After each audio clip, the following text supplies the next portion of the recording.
Hi, I'm Kurdan Sourpuss. I poop where I want and when I want. Oh wait, this is my podcast. Hello, this is the Zooming Hoosk Podcast, and I am your toilet host, Dustin DaHusky. The co-crapper. I'm Kurdan Sourpuss. And I am your recurring guest, Wolfe. And we are currently apparently in a litter box. We are Yep. covered in sand. Welcome. Is that why it smells so funky in here? Yeah. The cat's looking around like, what do you mean? Did I do that? Okay, Urkel. Nice reference, you caught that. Yay. So, Friday was my last day at my old job, and Monday I start on my new one. And technically, I'm not even actually hired until tomorrow. So, I am 2 days unemployed Hoosk to then start full-on new job tomorrow. So, Yay. Are you excited? yes. Congrats, by the way. I'm excited to Mm-hmm. get somewhere with my life, and I am excited to see what schedule I can get that's not so fucked up.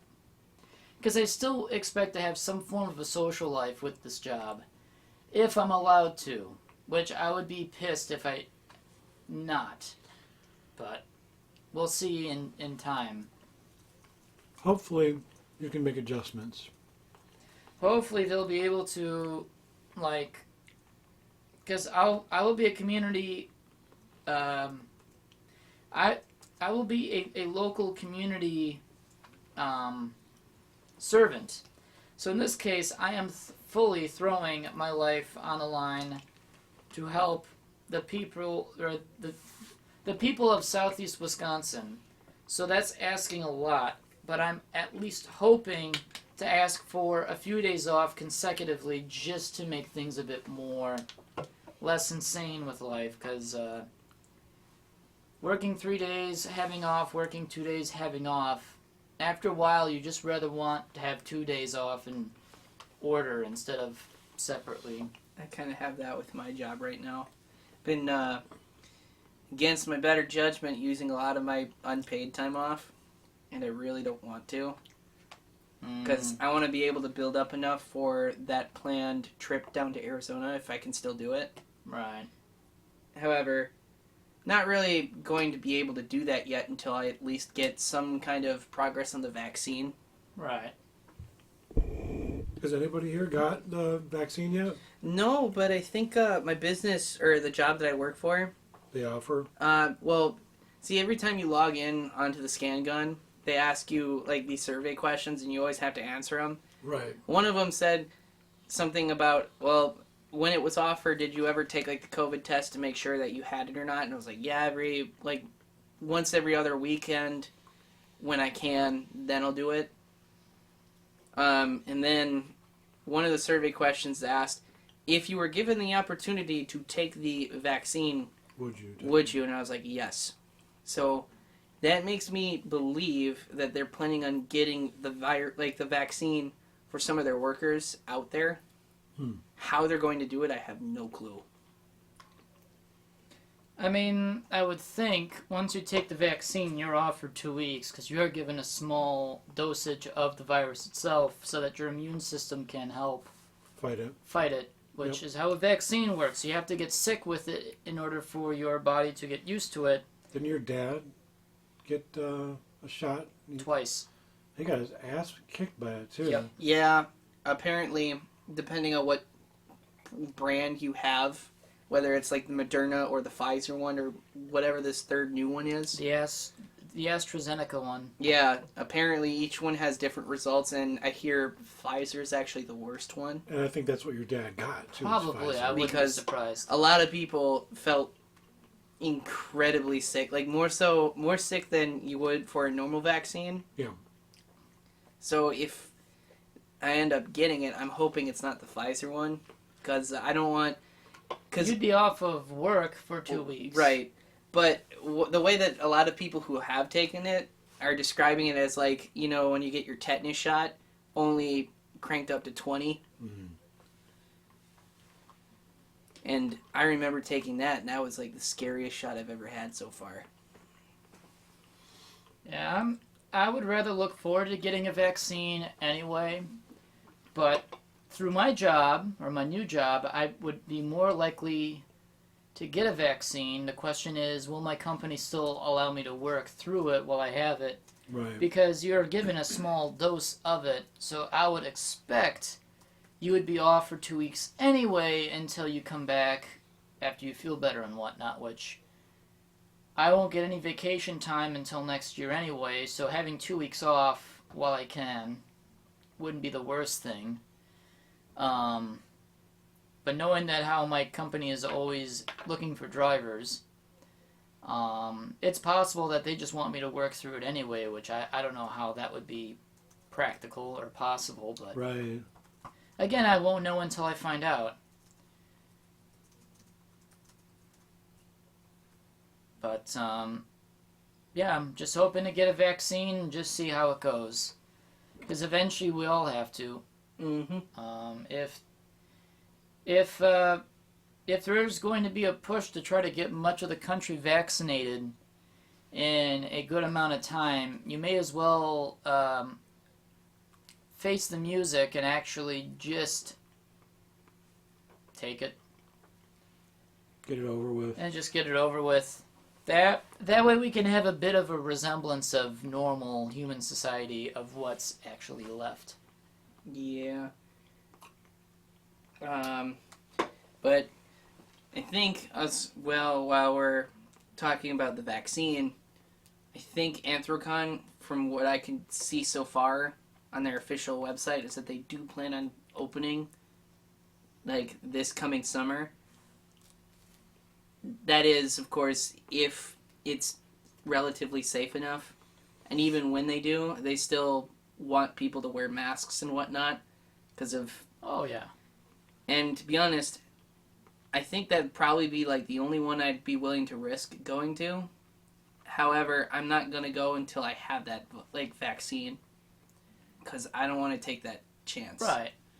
But then you're also looking at, compared to other conventions, Anthrocon is number 2 in the furry world of attendance population. So, if they'll ever crack 10,000 this year, I doubt. I could see maybe 6,000 showing up. So actually, the least amount of people showing up to Anthrocon, the better. Just because you know that if someone is asymptomatic, that didn't get the vaccine, you still have a better chance at not getting it than 10,000, 13,000 people showing up in one closed or enclosed environment, which when I look at videos of Anthrocon, it's kind of packed in some areas. I mean, it's not the worst, but I wouldn't say it's also the best either. I mean, I'd still say that MFF by default is probably the worstly, like the worst one in terms of like convention space Yeah. versus, yeah. there's hardly any breathing space. MFF 2015 was the worst because everyone packed on the lobby floor for some stupid reason. It was literally shoulder to shoulder.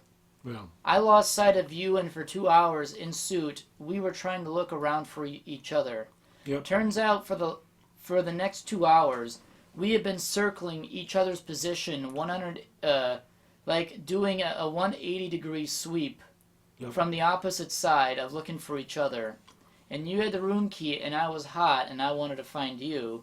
You were looking for me, and we literally were going polar opposites of each other of where we I think were. I finally just decided to stop moving. And then I eventually found you. Yeah.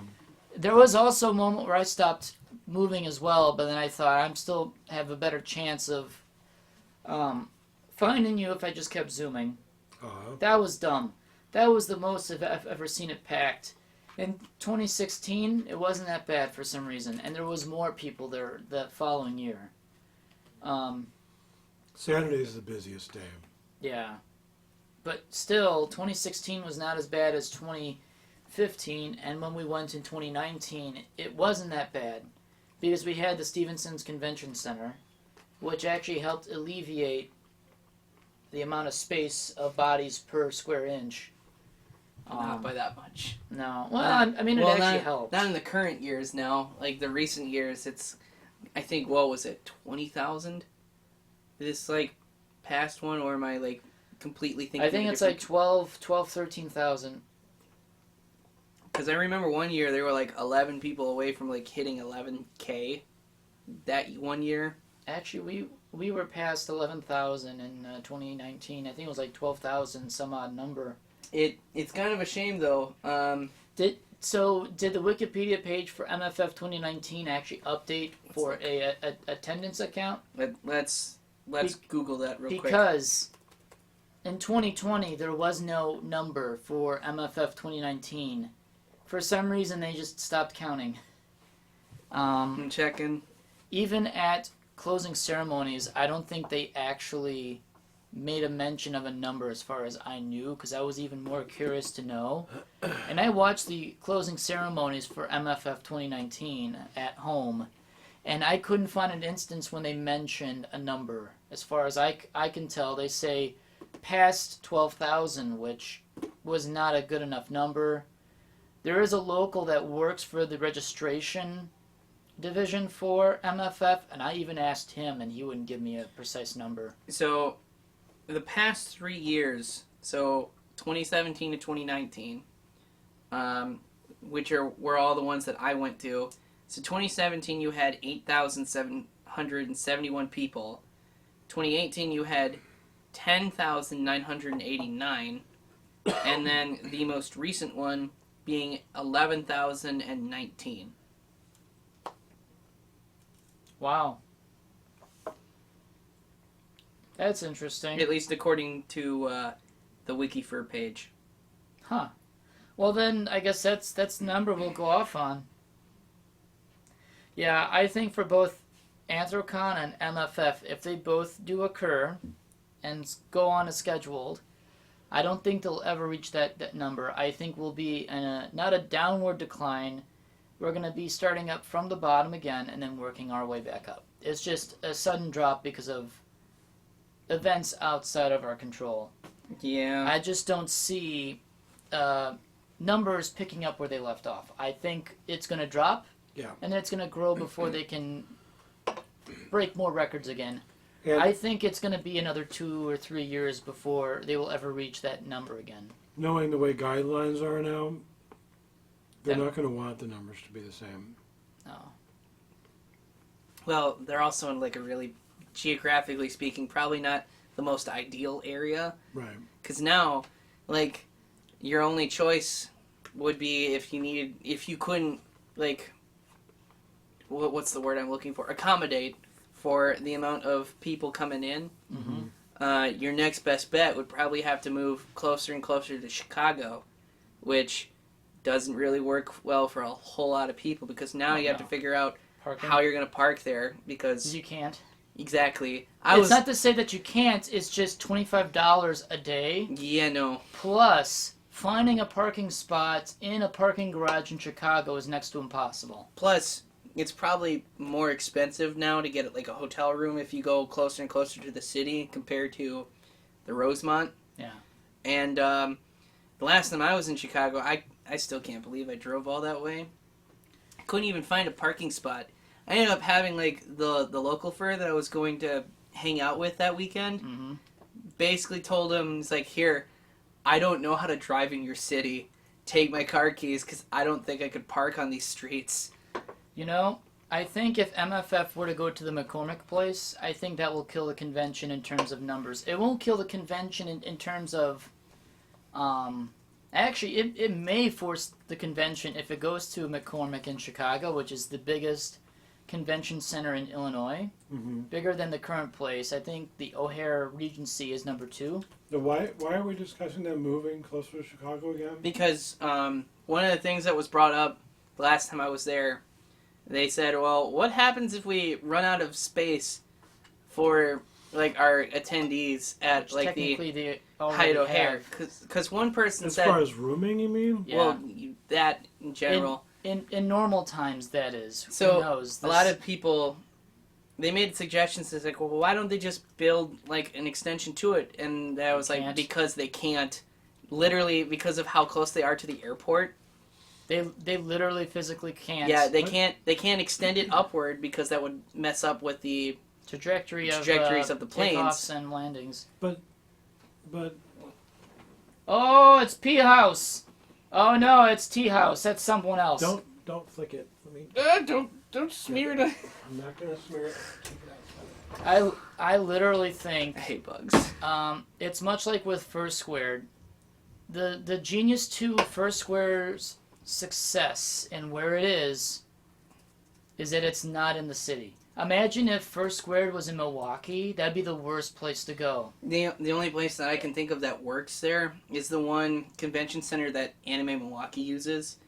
And when we both, like, even for a day, Yeah. me and Vermilion went, and trying to park there is torture. Oh yeah, I was lucky to actually find a parking spot.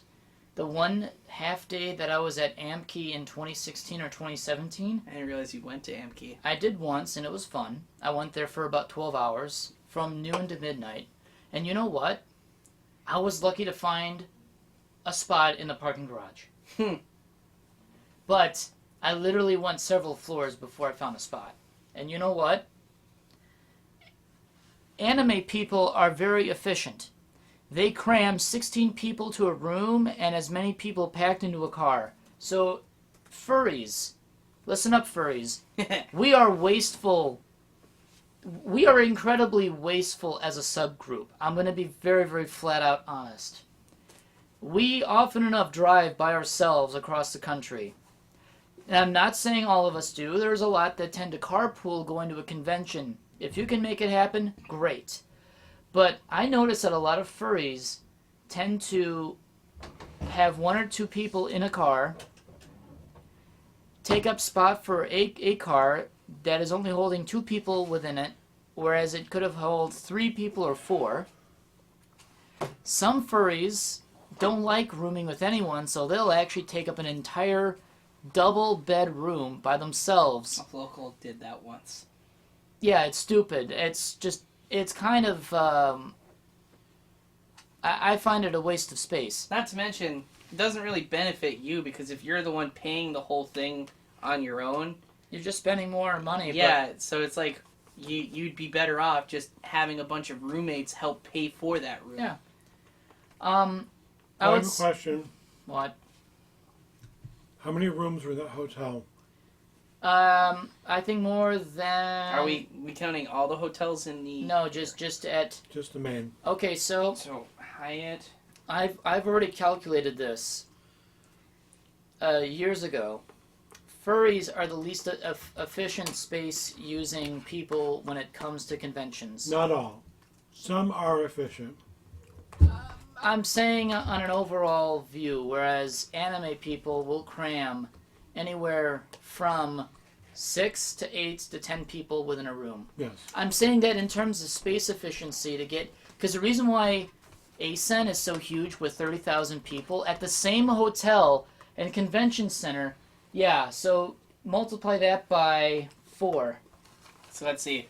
1,096 rooms in the main hotel. Hold on. Let me... 196 times 4. That's literally 4,300 people. That's with only 4 people. Okay. Now, let's say if you had 6 people to a room, that's 6,500. That's great. That is nearly 3/4 of MFF 2019's attendance, right? Okay. Well, how is it that all the other hotels are also filled out and sold out for that same weekend? Which means there are a lot of people that got a hotel room in the main atrium of maybe only 1 or 2 people. Which is bullshit. Which is bullshit. Here's my next question, too, because the last time you and me went, last year, Yeah. all the reg and everything was across the street. Really? In the Stevenson's Convention Center. Yeah, I know what you're talking about now. That was a terrible line. It went well, though. It went for you smooth. guys. We went on Saturday morning, that's Yeah, the thing. you were lucky. Right. I showed up Thursday, pre-regged and everything. We showed up in the pre-reg line, and apparently everybody else had the exact same freaking idea. And it got so bad that they had us like zigzagging all over that big room near like the Starbucks at the Yeah. far end of the Stevenson Convention That's Center. crazy. Yeah, and on top of that, the staff kind of screwed up because they had a group behind us. So they were supposed to be the one that goes after our line segment went. They somehow completely forgot which direction they were sending these people. So they sent the one group behind us. It's like, what the? We were here first. They actually totally bypassed Yeah, other people. They bypassed one entire line segment. It's like That's been there before most people. And then we were like, That's bad. And then That's you- so bad. then it's like, have you ever heard of the story in 3 parts meme? No. So it's like a thing on Twitter where people post like 3 photos, and one starts off like gradually good, then the middle it's like, all right, something's kind of starting to subside into something, and then the third one is like, what the hell's going on? So I went like at the beginning, tweeted with like a selfie of me in line. It's like, oh yeah, we're so psyched for the weekend. And then it's like the middle one was like, all right, it's kind of slowing down. I've been here for about like maybe 2 hours at this point. It's like, but you know what? We're still excited about this weekend. Oh yeah. Final photo.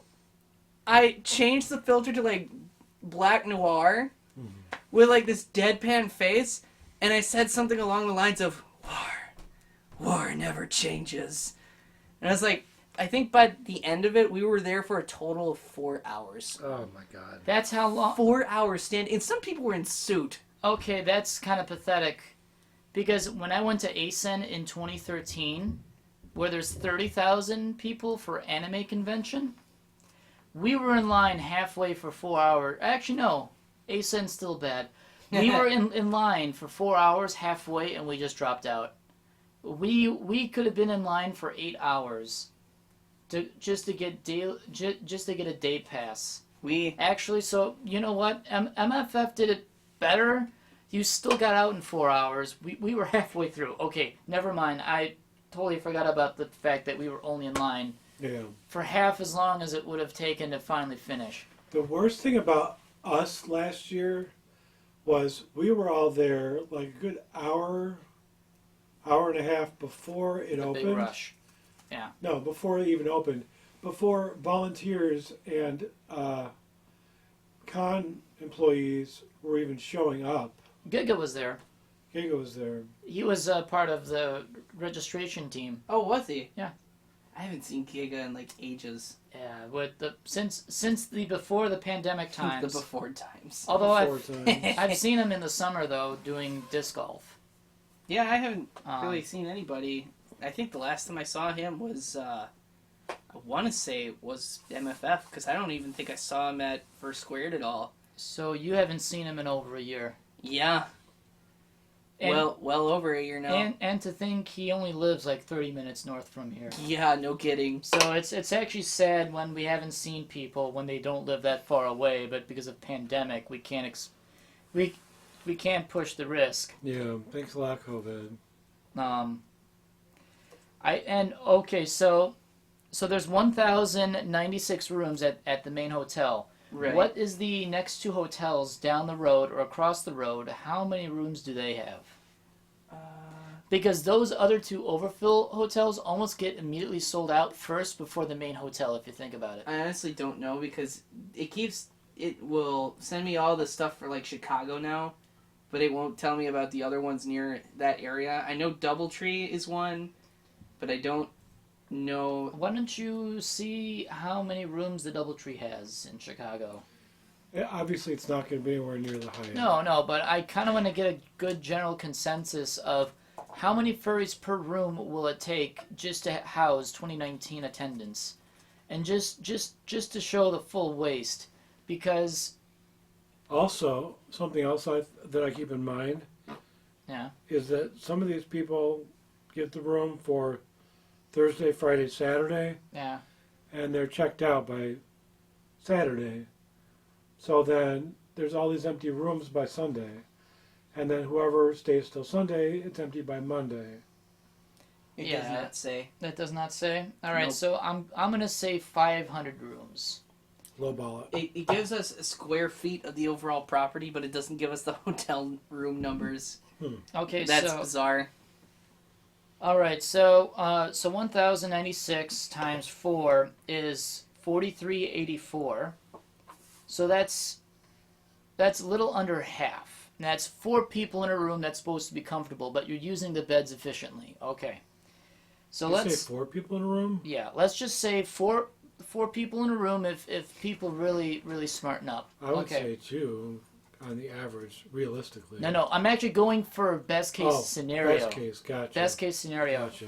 So 500 rooms in a DoubleTree or something like that, also filled in by 4. That's 2,000 people right there. So you're looking about 7,000 people right there. That's 2 hotel rooms right there. And let's say the other hotel's got also 500 rooms. That's another 2,000. So you're looking at what? 9,000. Yeah. But to think, all of those hotels in the next square mile or next mile radius are all sold out. Mm-hmm. Actually, under that, they're all sold out. So you have to wonder that some of these people are only rooming by themselves or only by 2 or by 3. I mean, 3 is a good use still. I'm just saying, if you don't have more than 2... Realistically, it's probably 1, sometimes 2. Yeah. Some furries, I'm not going to name names, but some furries like to get double rooms. They'll have a sleeping room and then they have a party room. It's got a conjoined door, so you can have a party room and a sleeping room. Right. So one room is not even used for sleeping. I think I know who you're talking about. Yeah, and we will not name his name. Multiple people do that. And multiple furries do. Yeah, lots of people do that. So, that's in the main hotel. So I'm sure that, I wouldn't say half. Let's say maybe I'm going to say 18 to 20% of those rooms are probably used in that manner? Yes. Perhaps, yeah. Yeah, unfortunately. And I'm highballing that. Lowballing maybe 10 to 15%. I'm going to guess that 100 of those rooms, so about 200 rooms are probably used by a group of furs that are going to use them as a private party room. Yeah. I still think it's kind of a waste of space. Such a waste. Yeah, furries like to party, but to be honest, you're literally the reason why people are pissed off about not getting a room. That's right, and shame on you. Well, shame. Ding. It is shameful. Ding. Shame. Ding. Because I've seen people have single room parties with all their shit inside, and they just rearrange stuff and they make it work. That's right. Yeah. And then they're really quick to clean up their stuff too, because they understand the struggle that a lot of housekeeping personnel have to deal with. And some furries that do get a double conjoined room or a double connected room, they use one room for fucking and one room just to do your first suiting sleeping. Yeah. So they literally mess up one room to get their kink on, but yet they'll have another room just to get their usual stuff going. You know, the first anime con that I ever went to, I was like 19. You were not around? No, I was not. It was in Iowa, and the people that I went with met up with friends there who were using a room just like that. It was a fuck room / sleep room and a party room. That's incredible. And this is the early 90s. Yep. But then also too, you have to wonder, cons back then, it was before 1995, before the .com expansion, or really the existence of the World Wide Web in 95. Yep. Conventions were a lot smaller. In attendance, it was usually said verbally from person to person, "Hey, are you going to WizardCon?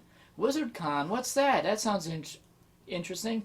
Oh yes, WizardCon. It's located in Butt Plug, Idaho. Oh sweet, I should go." And that's how cons grew. Was just by literally word of mouth. Word of mouth, yes. There were like 20 links there. Links, okay. 20 Link cosplayers. There was one cool Link cosplayer at Ohio, which he was really good, and he looked the part. Yeah. His face was very, very elven. He was cool. Yeah. Yeah. I don't know. Do I ever think cons will get back to their ordinary pre-pandemic attendance level, I would say one day. I don't think they're ever going away. It's just for the time being, things are going to be handicapped as far as what they can do now because of pandemic. Will it take a few years? I'm sure. Will it be around forever? Not really. They will come back in strength. It'll take a while before they do. I don't think MFF will see 10,000 people unless we know a lot of furries that have incredibly excited nipples who will absolutely go to MFF given the chance that they can come back to a con. If that happens to be the very first con, I can see 20,000 furries just literally ransacking the Rosemont. Because you know what? There are 30,000 anime fans and cosplayers that attend ASIN at the same location. It's not impossible for 20,000 furries to be attending in one spot. Will it happen this year if people are that desperate? Yes. Is it a good thing to probably do right now, knowing a pandemic? No. I can see 6,000 people showing up. I can see 6,000 or 7,000 for Anthrocon. I can see 6,000 or 7,000 people going for MFF. I see more smaller cons happening more than I do see the bigger ones.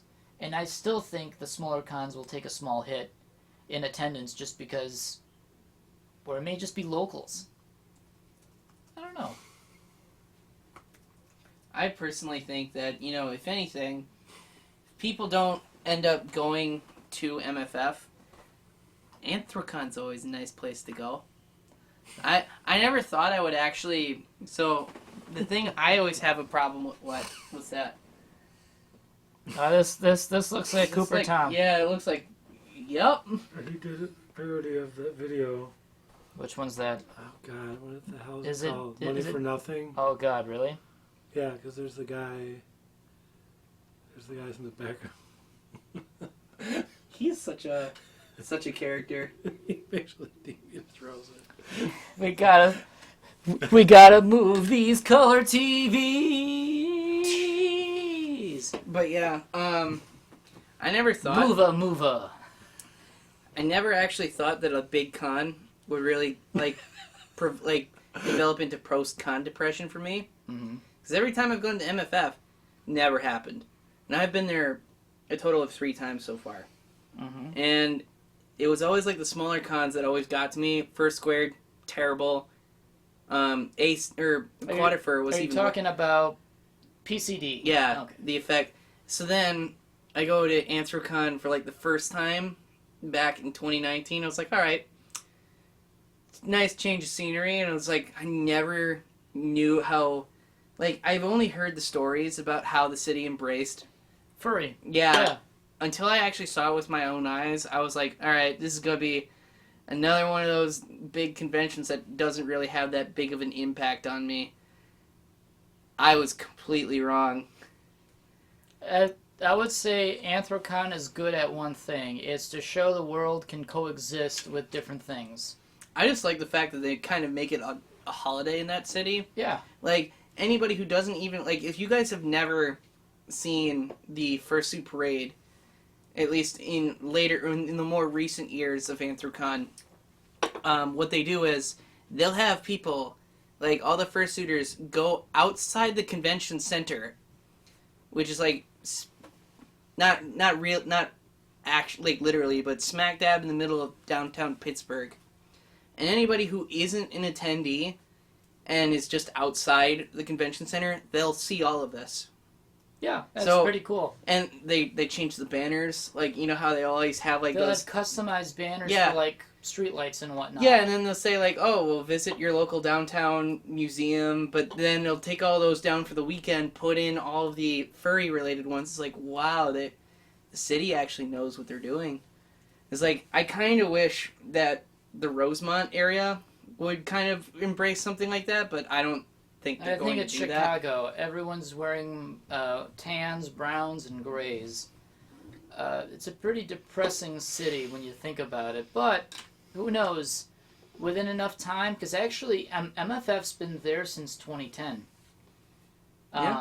Which is the longest that con has ever been to one specific hotel convention center complex. And it looks like they're going to extend the contract for a few more years or something like that until they want to decide go somewhere else or stay at the same location. I hope they kind of stay there a little longer. I would hope so, because if they go move directly into Chicago, I think a lot of people are just going to get a taxi. Yeah, or an Uber. Or that too. You know what? I don't think there'd be any easy way to really do that. Within deep in the heart of Chicago, I think it'd kill the con or it'd plateau it for a bit. Only the Chicagoans will show up. Because they're the only ones that live there that will say, oh, well, what do you mean? It's no big deal. Well, you live down there. You know what it's like to live down there, to move about, and knowing all the secret parking spot places that no one else tells you outside of Chicago. It's like the same with Milwaukee. Yeah, it's like a mini Chicago in the sense that you can find parking, but there's not a lot of it. And it fills up quite quickly if you're not lucky. If it's a big event one weekend, you will not find parking anywhere in the city. Nope. Even people living there are pissed off that they can't find a parking spot for themselves because they live there.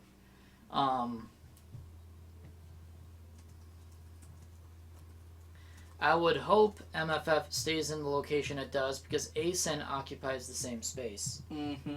And ASEN is 3 times as big as an MFF. I just don't see them moving out anytime soon, because it is a nice convention center complex. And they just renovated it to a year of nothingness, because they were redoing all the carpeting and whatnot. So now there's going to be a generation of photos for those that took pictures at MFF. We'll have the pre-2019 convention center carpet and the new stuff that we have yet to see yet. Because, where were we? In regards, weren't we around when I don't know if it was with you and me or if it was with me and Briggs, but we happened to be in the area in the convention center, and we found out that they were literally scraping up the old carpets that I've been walking on since 2010, and they were installing new carpet. And it's like, oh wow, next year's going to be wicked because they're going to have new carpeting. Oh, I was with you for that. It was with you. Yeah, I remember that. And it was a downstairs. Yep, main lobby. Yeah.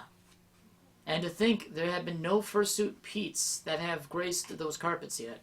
Okay. When was this? And this is at 2019. Oh, you're talking about the MFF place? Yeah. Yep. Really? They were actually renovating the entire carpets in that. Didn't know that. So I bet that whole place is now fully recarpeted with some new wacky carpeting that I've not yet seen yet. I just hope it looks good and not kind of like, alright, so one of my big pet peeves when it comes to these fur conventions that I've been to in like the last 4 or 5 years of my life now, I say this to death, but I really don't like how the Sheridan completely changed the overall color and aesthetic for First Squared, because now it just fucks up all of my photos. Oh. Because of they went from like the bronze kind of orange color, which, you know, had nice contrast between the indoor and outdoor lighting, so it made it easier for people to not fiddle with their cameras too much to try and make it look good, to like bleach white in the middle of a winter-based con. So outside is white with all the snow, the inside is like bleach white inside, and it kept messing with my photos so much that I was like, I'm not even gonna try and edit these are insane. The light balance was just off completely. I just hope it's nothing like that. I kind of want to, like, for shits and giggles, just kind of run a mini private convention. Kind of like what furcons was, but even smaller. Do they even still run events? No, I think they eventually folded in 2017 or 2018. I think because of them being invite only, I think a lot of people went to Foursquare instead. I almost got invited, but the person in charge said, he's too full of drama. Oh, Mighty? Yeah. I haven't heard from him in years. I wonder if he's even living in the same state anymore. Oh no, he actually still lives in the state. He's fully out of furry. Really? Yeah. Who is it again? Mighty Torin. He was the one that ran furcons for about 10 or 12, 15 years. He's a really nice guy, and it wasn't until I finally met him in 2016 did I get to meet him and him meet me for Siwi's very first fur meet at 4th of July on the lakefront. And never met him yet. He's not a bad guy. He's an older gentleman, and I almost got invited to 2014 or 2015 for Constant, and I was put on the docket for a invite, and for some reason they're like, nah, we won't invite him for reasons. And Furry Bob's told me this, and really? Oh, well, hey, you know what? Good for them. There's already Foursquared, and there's my local con, so my needs are already met. But I think it'd be fun to ask actually ask a hotel, how much is a presidential suite for a weekend, and just have a mini small fur con within a presidential suite. It would be stupid. That'd be fun. It'd be a con about nothing, and I'd only maybe invite no more than 10 people to it. Huh. That's something I would like to do at some point, is just to have a mini con of just invite stuff, watch bad movies, draw art. So what the original conference used to be like. Exactly, except we're all staying in one room. And it won't even be during a convention, it'll just be during a normal weekend. Because I wanted to do that this past 2020. That was the idea of the spring of 2020. I was looking around for hotels and asking around what's the floor what is the floor plan of your double suite hotels, or how much a night is it, so I can do some pricing on how much it would cost per between 10 people for a full weekend. A mini fursuit parade of maybe 4 or 5 people. That'd be oh my god, that'd be funny. The shortest fursuit parade ever. It would literally be 5 seconds of someone panning around. The cameraman would be the one moving. I would be a part of that. Of the the fursuit parade? Yep. You can call it the inverted fursuit parade. I like it. That's how it's going to be called now. I don't know, maybe when things calm down next year, I would like to maybe do something fun for the weekend. Bonfires would be a fun thing to go yes. back to again. Although, I'm not really sure it's going to have the same feeling. And now that, I know that you said that we had a spot up, was it near the not Beaver Dam? It's in Waupun. In the Fond du Lac area? In a similar area. It's only an hour north from here. I have decided that I will no longer run my bonfire meets in my backyard because it's gotten too big. Google Maps made us a road hazard. Really? Oh yeah, we actually made a traffic jam right in front of my house on Google Maps. Do you have a picture of that? It's actually screenshotted somewhere. Oh man, that's awesome. That's kind of cool, but also it's oh shit. Wait, let me actually find it on the group chat because you're a wanted criminal. I think I missed that date, unfortunately. I would have showed up. It was actually in 2019. Yeah, the what was it? One short of 69 attendees. That was the last one. It was at 68. Yeah. And you went to Madison, but that's okay though. I didn't know that they were happening at the same time. I would have gone. Because I did make a mention in the group chat that you lovable fuzzies, you just created a traffic jam on Google Maps in front of my house. Ugh. And this is when we had, whether if it was the one of 68 people that actually attended, we had furs from 2 other states that attended that day. I'm surprised that you didn't have like the local police department come over here and ask why I have so many people in my backyard. Yeah, I am totally surprised about that too. Considering that 68 people in a backyard is, I don't know what. And it's not to mention it's a very small backyard. Actually, it's not bad. Yeah, I know, but I mean, like, as far as having a huge event, yeah, it is pretty small. I'm gonna have to find it because it is in the social media. I also posted it on Twitter once of how insane these local groups of furries that attended my meet to cause a traffic jam online. But for the most part, that the future of the bonfire meets is certainly secured. It'll be going to a nature reserve up in Waupun, which I can rent out space for a full day. We'll have a kitchen. It'll be 3 buildings. It'll have a gazebo, and it'll have enough lawn space to do some outdoor camping for the night. I can rent it on how long I want it to. And I will say this, I will not be running them twice a month as I have, because that's insane. But I will try to run them every 4 or 5 weeks.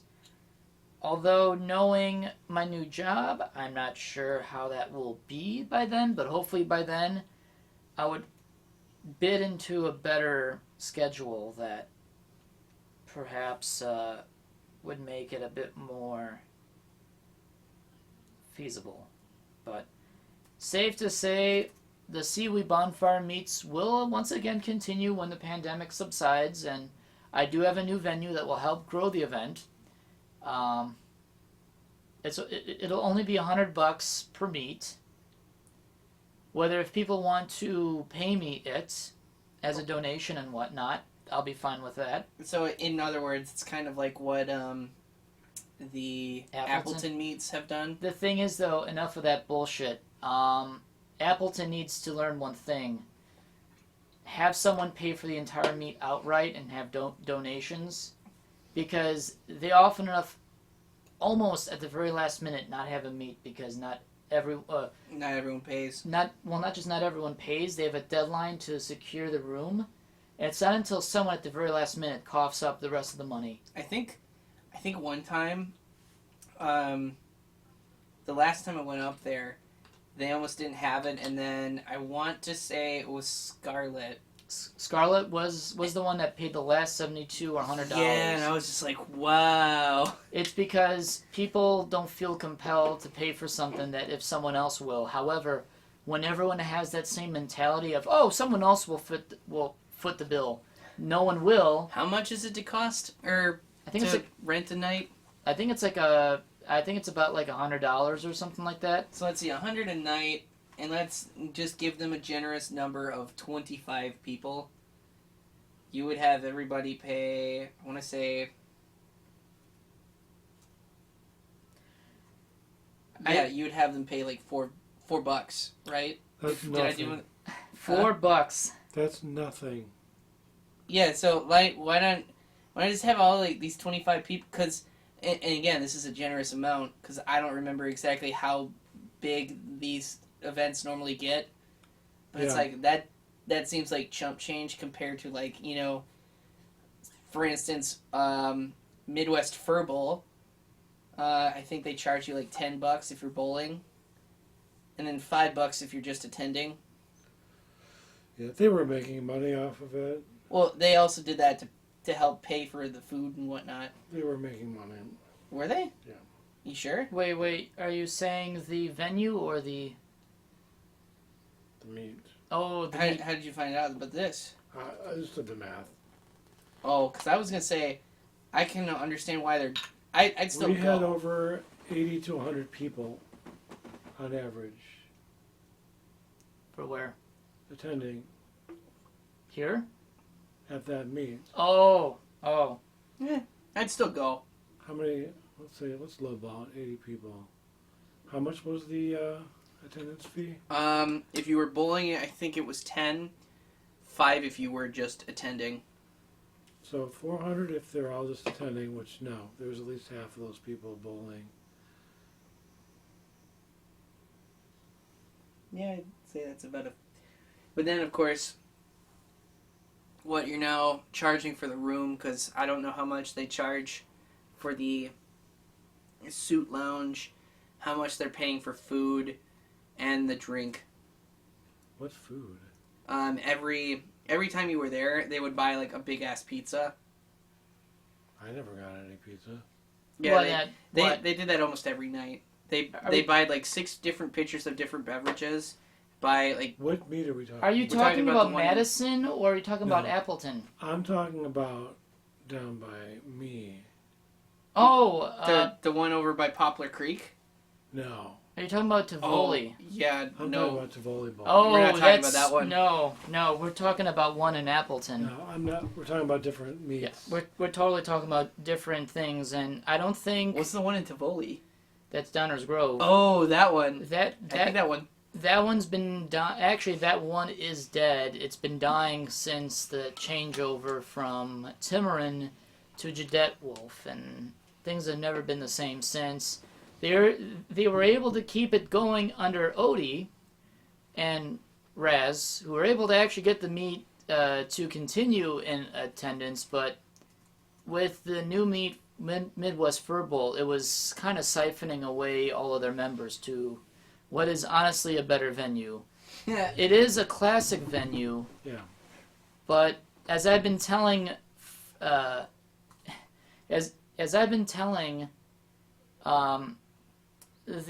meat staff at Tivoli, the one bowling alley you and I went to that one time was a nice place. Yes. And I've been trying to convince them this would be a good place to continue on. Oh.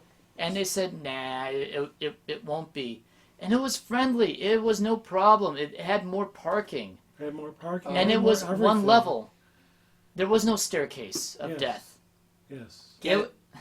Guess what they, so, until the end of 2019, Yeah. it used to be at Downers Grove, but now, before the virus hit, they were planning on doing it at Willow Springs.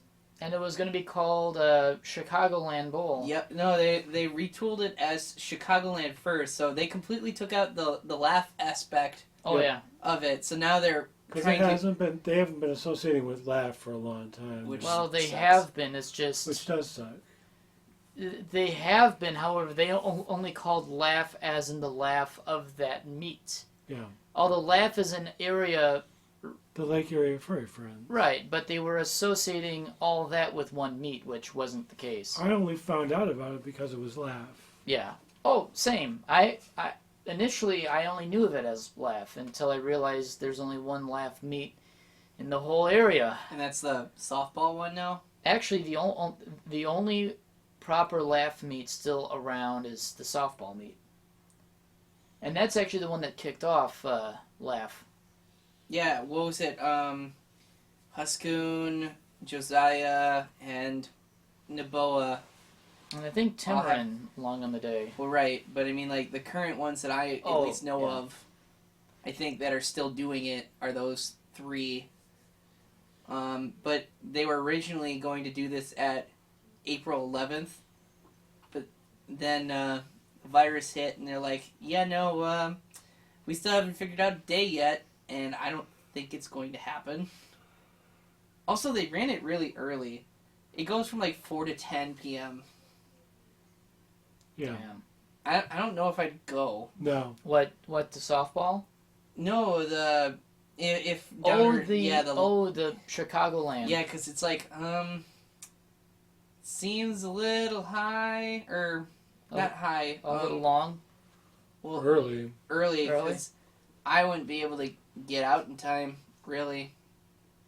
Is this on a Friday or a Saturday? Well, let's see. What day is... Because MFB is on a Friday, right? Yeah. And Laugh and then DG was always on a Saturday. Right. You know what's one thing that was always the pits, and it was always a screaming reminder to me of how thick Jadette Wolfe was when it came to my thoughtful advice of trying to make a collaboration between the two states and the two communities. Just because I created the first Kenosha Bull Meet on the first Saturday of the month, Laugh Downers Grove was always the third Saturday, right? Mm-hmm. Well, when I offered, hey, let's actually sponsor each other's meets, Jadette took this as a threat and said, no, we won't, and we won't include you on the Laugh bowling meet or the Laugh newsletter or email newsletter for events in the area for other furs.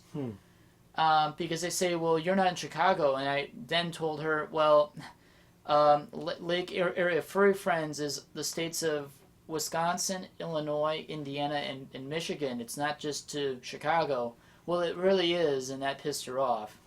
So that began the whole tradition of, and if you're an old laugher, you will understand why suddenly Laugh went to 2 meets a month. The first Saturday and the third Saturday is because of me. It's their response to, wait, you're going to have a meet on the first Saturday of a month? Well, you know what? Then we'll do the same, we'll do the same thing. And it was just this childish. It's so stupid. Immature. Yeah, and you know what? People still showed up on the third meet on the third weekend. Barely anyone showed up on the first Saturday of each month. It was just pointless.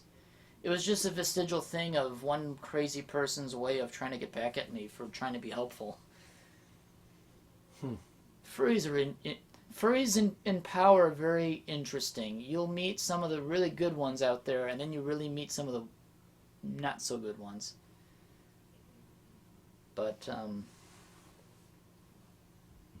what you looking up? Oh, I was just checking up updates from a certain somebody. Oh.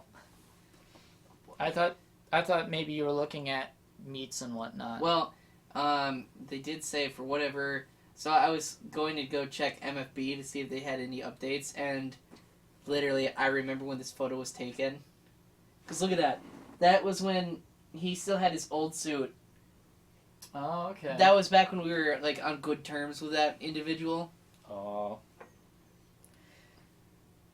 You know, speaking about that, I kind of find it sad that when beefs come about, I just find it sad that because differences or disagreements or literally misunderstanding a situation or what so, I still kind of find it sad that people must somehow create some form of personal divide amongst individuals. Like me.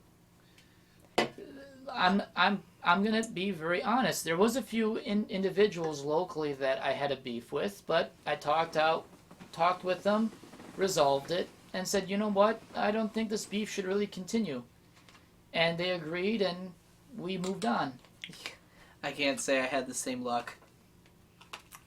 4 some odd months later, I'm still not having any kind of results. Some people are very immature. Yeah, and there's not really much you can really do about it. I just find it a shame that that we can't all get along. I can understand not getting along with people as long as you're cordial about it. You can't even make compromises now. No, it's kind of sad. It's all ultimatums. Yeah. It's like you do this or you don't get invited to meets anymore. Or you get threatened to get kicked out of events or this and that. It's like, come on, like, there are people that attend my bonfire meets that I probably don't care so much about, but hey, I still allowed them to show up. And they had fun, and they came up to me, despite us both not getting along with each other online. He came up to me and said, "You actually run a very good meet. I'm glad that you invited me over." We were very cordial. We were very friendly. Some of our mutual friends were quite shocked about this, and you know what? They're like, "Wow, I was expecting turmoil," and I said I wasn't expecting anything at all. I was just handing out an olive branch just to kind of see what would happen. I know that it wouldn't solve all the differences, but I figure, hey, if I extend an olive branch out to someone I generally don't like, to an event that many people like, for them to experience something that they haven't not yet, that will give them an opportunity to say, he's not so bad. I still may not like him, but at least he is willing to at least allow me to share the same vicinity as them. At least to show that we can both be mature. Speaking of olive branches, remember that I had an altercation with another manager? At Walmart? Yeah, wanting to pull me from my department to stand at a door and hit plus and minus on an iPad. Count people. Yeah, we keep track of our customers coming in and out of the store. Oh, so this isn't like, asking to see people's receipts? Well, we're supposed to do that too, if asked to. A lot of people actually offer, and I'm like, I'll look at it, I'll be like, okay, you're good. See, I always do it as like a preconscious, like, even if I know that I purchased it, yeah. I won't even give them the chance to ask. I'll just have it outside my bag. Right, me too. Because it's not worth getting into all that extra stuff, because next thing you know, police get involved, then they say, you are now banned from going to any, not just your local Walmart, any Walmart, if you've been deemed trespassing on said property. Right. And it's not worth that. So, basically it's an overnight manager. He works from like 10 to like 7. From 10 p.m. to 7 in the morning. Oh, boy. Oh, because it's a 24/7 shift. Yeah. Oof. That's right. Okay. So, his responsibility at the end of his shift is to find somebody to cover the door until the actual door person is going to be coming in. And Jim, who's one of the main people, his schedule is all over the place. Some days he's scheduled at 7. Some days he doesn't come in until 8. Some days he's not scheduled to come in until 11 o'clock. And sometimes not at all. Well, yeah, obviously. Up to 12. He can't work every day. So if I get stuck there till 11 o'clock, that's the majority of my shift. Because I get off at 1 o'clock. Mm-hmm. So he's like, I need you to come to the door. And I'm like, I can't do it. I'm sorry, I got too much work. I got... You six pallets of potatoes from the last 6 days that have not been touched.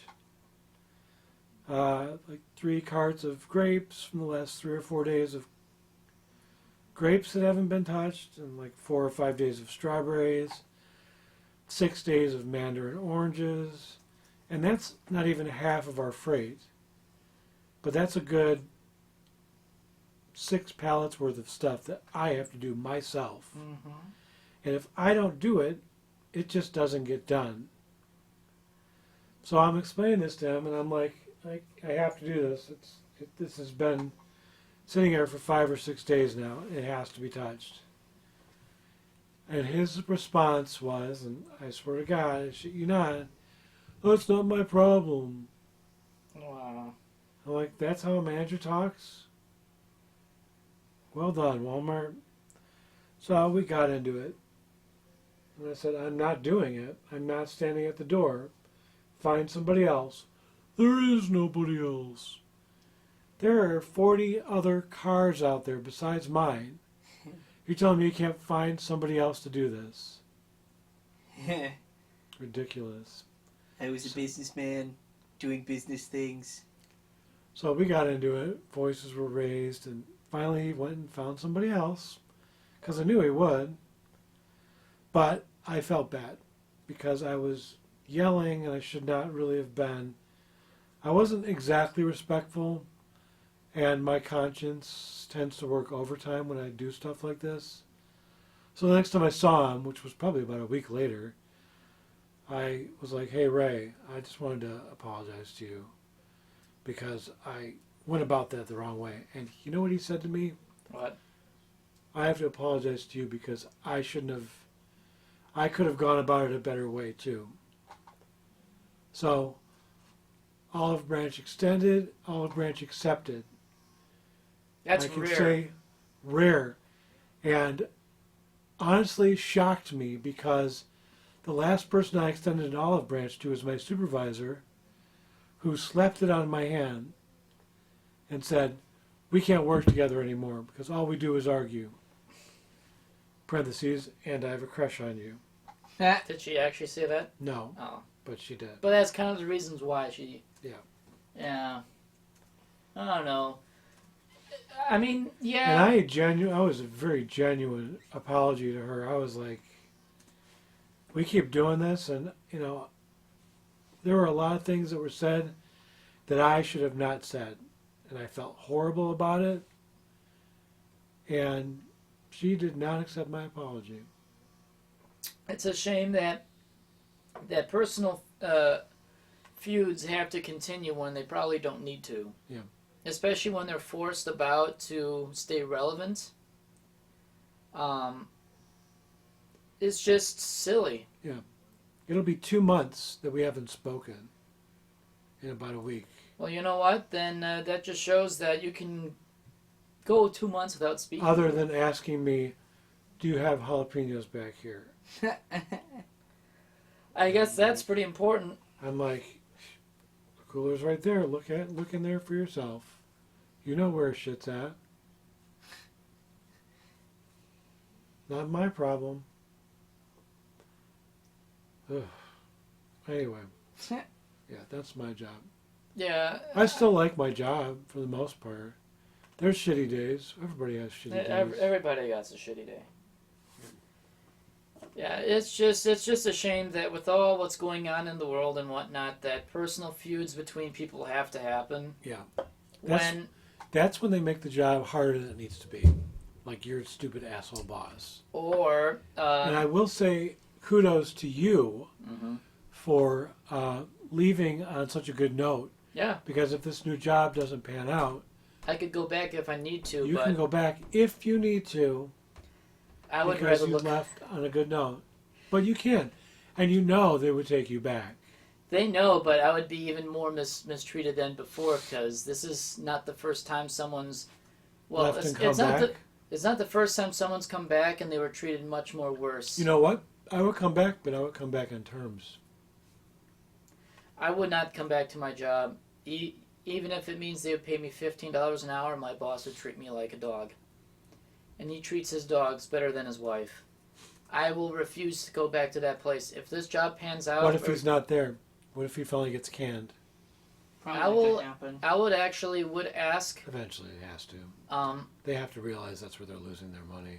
If he gets canned, and if I can get $15, $16 an hour, I will come back. Yeah.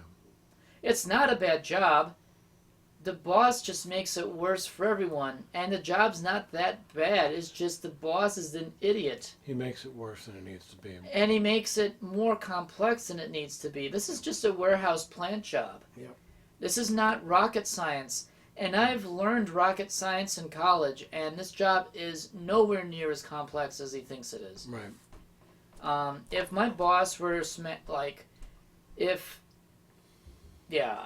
I would be hard pressed to go back to that job only if I am desperate just to get some constant pay. Yeah. But you know what I'd probably do anyway? Work at Walmart for 3 weeks and quit like everybody else. Really? I would probably rather work for Walmart while looking for another job than going back there. Because you know you'd be a guaranteed hire there. Yes. They wouldn't ask twice. And I've handled enough bullshit to where that I can handle more bullshit. that's probably a lot less consequential than some of the shit that I've had to deal with at work. It seems at Walmart you do your own thing, and hopefully you just get your work done. Yep.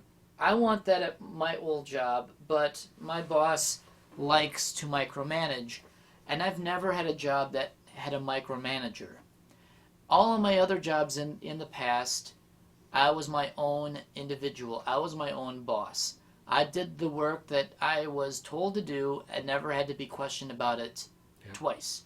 Unless something changed, then they come to me and say, oh, hey, can you go check this out when you got the chance? And I say, sure, Chris, I can do that. Let me finish this one bit and I'll be right over there. My boss, when he wants you to be somewhere else, he wants you there now. But you might be in the middle of doing something. He also hates the idea of having stuff unfinished. What do? You finish the thing you were doing and then you go where he needs you to go after you done finish something, which is process.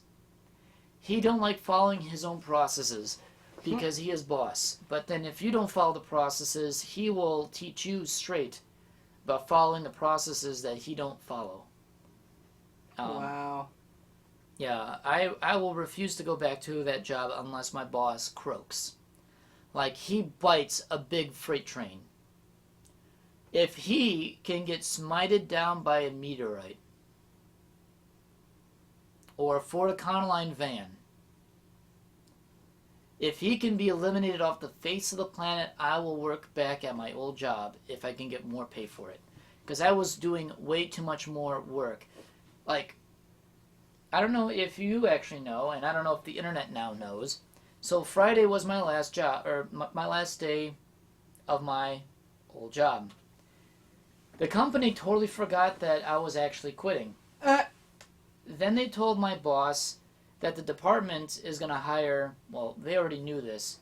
They were going to hire 3 people to do the job of 1 person.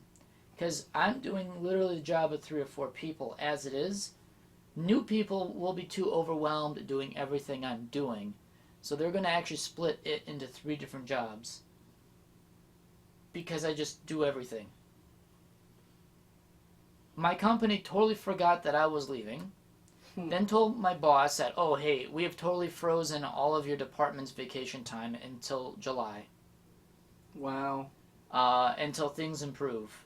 Meaning the craziness. My boss got so pissed he left half a day not to see the rest, not to see my face for the rest of the day, because he knew that this was in consequence of me leaving. So I literally froze everyone's vacation time for the first half of this year, because of how much I did. That it's going to take that much time before the department gets comfortable enough to take any time off. Yeah, it's insane. And me going, I made my HR representative cry because I said so many nice things.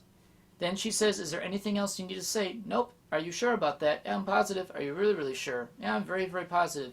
She was expecting me to shit on my boss, which I would love to, but 3 people left before I did who have been regulars like I am. They all said the same things to her about my boss, being a shithead, a pig, in annoyance to life itself. Really, really negative things about a boss that would really make the company say, wow, we should investigate, which the company doesn't because they don't care. I said nothing but positives, and that literally threw off the HR representative of, wow, I don't know if you're telling the truth or lying. But I have totally decided not to disclose anything about my boss, not even mentioning his name. I just only told her the best things about the job. Yeah. Then my boss's boss came around, and I didn't say shit about my boss, but then he also walked around the corner and watched me talk to my boss, or my boss's boss. My boss is so weird and awkward. He will watch you piss in a urinal until you're done, so he can piss in that same urinal. It's almost like a top dog effect mentality that I don't know. The guy is just messed up weird. It's kind of creepy. It is creepy. Yeah. I was just, peeing away in a urinal, like pissing the night away. Pissing the night away. And here I am just doing my business, and then there's my boss, because I know it's him, because he's the only one who's out of breath for walking. He's out of breath of also breathing, because he could sit there for 20, 30, 40 minutes. He's already out of breath because of him trying to breathe. And he does not have COVID. He's just that fat. Oof. And just out of shape. He's just a blob. A white, pasty fuck of a blob. And there he is, not saying a word, but watching me pee in a urinal. For about a good, couple minutes. And just breathed heavily while watching me. And then as soon as I got out, then he swooped in. It's like, you little hoe. Yeah, I say good riddance to that man, that I'll never have to see his face again. Because I don't want to. And if this job, working for First Transit, doesn't pan out, you know what? I'll work for Walmart for a few weeks or a month or two before I get back on my feet to find something else. Yep. I would rather take the pay hit. You won't take much of a hit. I don't know about that, but I would not mind taking the hit if it means constant employment, getting money, at least just to make ends meet, while finding another job. I would rather do that than work at my old company. If you worked at Walmart, you could do what I did when I first started. Because there's so many people that don't show up that they would let you work 5 days a week at $14 an hour. And they wouldn't even bat an eye. If you ask. If you just showed up and started working. But they don't pay that much. $14 an hour to start. Maybe $14.50. I mean, that's what I was expecting, but I don't think everyone gets paid that much. Yeah. At this store. They do, huh? Yes. I wish I would have known that a long time ago. I would have just transitioned there to do something else, but... No, it's still an option. I mean, I found this job, and I'm very happy with it so far, so... The idea about First Transit is that I can do exactly what I did in the past, be my own boss. Yeah. I will never have a boss look over my shoulder ever again. That's the beauty about this job. I have a radio. That's it. I will never have to worry about someone ever watching me work besides picking up customers. You'll never have to worry about your piss being pissed on by your supervisor. Yes. I'll show his piss by pissing all over it. Oh my god. Being Literally a pissing contest. It's literally a pissing contest in a dog park where one dog pisses on a tree and then the next dominant male is like, hey, that's my tree, and then pisses over that. That's literally what it felt like. That's like, dude, there is a toilet right next to me that you could also piss in as well. No, he had to piss in a urinal like I'm doing right now. I don't know. The man is weird. The man is fucked up, but you know what? I'm glad I never have to see his fat fucking neck of a face. And his head. So you see my head, okay? Yeah. You see Kurdan's head, right? Well, let me guess. Head. It's like fused within his neck. Like this. His neck is literally the Michelin Man. Oh, that can't be healthy at all. His neck is wider than his head. You have a nice proportional head to neck ratio. So do I. So do Wolf. Eh. I don't like my neck. I hate it. I'm too fat. Believe. No, you're not. I'm getting a little fat. I'm getting fat cheeks. I don't know. You're not like my boss where he has a neck pillow. A natural neck. Oh, that just sounds really bad. He can sleep on an airplane comfortably. Yeah. Oh, no. My friends wanted to stab him in the neck, and I told them you wouldn't be able to find the vein because it's so far deep within the blubber that you'll never find it. It's like his neck is literally so wide that if you were trying to slit someone's throat, you could not kill him because he had so much fat. That reminds me of like a quote from like one of Family Guy's cutaway gags. Yeah. Where instead of the Tauntaun from Star Wars Episode 5, it's just Peter. And Han Solo just cuts it open. He's like cuts him open. He's like, "Are you okay?" He's like, "Are you okay?" Nah, it's just a fit. Yeah. Like, ouch. But I have never seen a man whose neck is that fat. I've seen someone with a gourd once, but that's just a normal thing. And I've only known one family friend that's got one, and he's a taxi driver. Most friendly person that I've ever met at the wheel of a taxi. Well, family friend if you think about it, so really. But this man, I swear, my boss's brains rotted away and then just drained into his neck. Ugh. Just absolute fat. It doesn't sound healthy at all. He's the Michelin Man. And you know what? He's actually... Well, what's actually funny was I decided I'm going to eat healthy. I'm going to eat my greens. Like, wait, you don't eat any greens? Apparently he's only been eating meat this whole time. What? Yeah. Which is why... Oh, wait a minute. No. No way. Yeah. No way you've only... Like, you mean to tell me that when your parents cooked you food when you were like 6... You never had vegetables? No, I'm sure they did when he was younger, but when he became his own person as an adult... Okay, because I was about to say, it's like, there's no way in hell that this person has not eaten any vegetables. There's some parents that will... Those parents are stupid. Yeah. I'm sorry, but anybody who does that so are I don't stupid. force him to eat them. I'll just let him eat whatever he wants. His wife He eats just like healthy. the hot dogs and pizza. Because she is the one that actually makes vegetables for dishes and whatnot.